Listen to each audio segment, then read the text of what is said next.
हजारों साल पहले दरियाए सिंध के किनारे एक शानदार शहर आबाद था जिसका नाम मोइंजोदड़ो था, जिसका मतलब है मर्दों का टेला।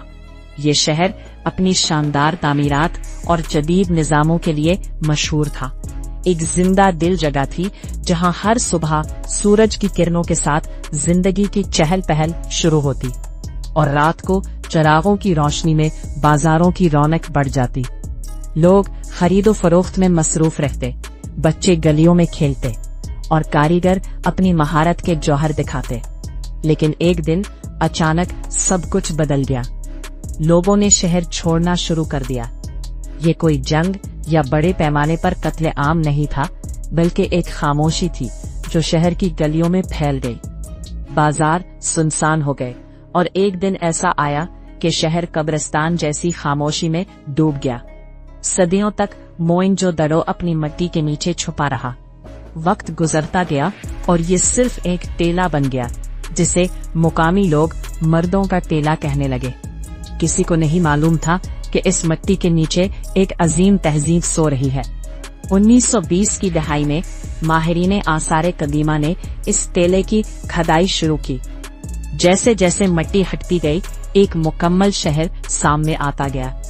पक्की ईंटों की सड़कें, अजीमुल शान गुसल खाना और घरों के अंदर निकासी आब के पाइप। माहिरीन हैरान रह गए, ये सब कैसे मुमकिन था?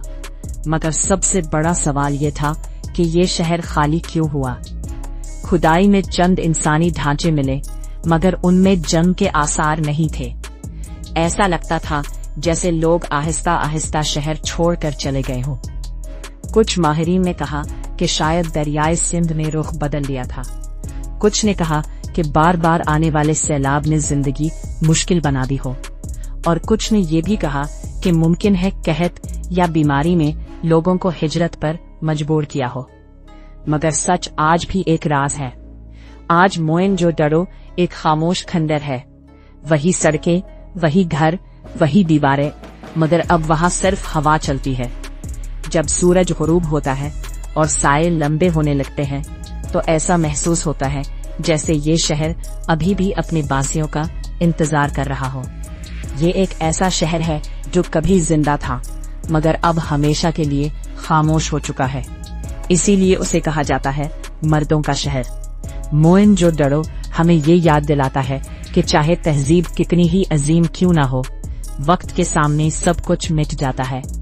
मगर इस शहर की खामोश ईंटें आज भी हमें एक सवाल पूछती हैं, आखिर हमारे साथ क्या हुआ था? और शायद इस सवाल का जवाब हमेशा मिट्टी के नीचे ही दफन रहेगा।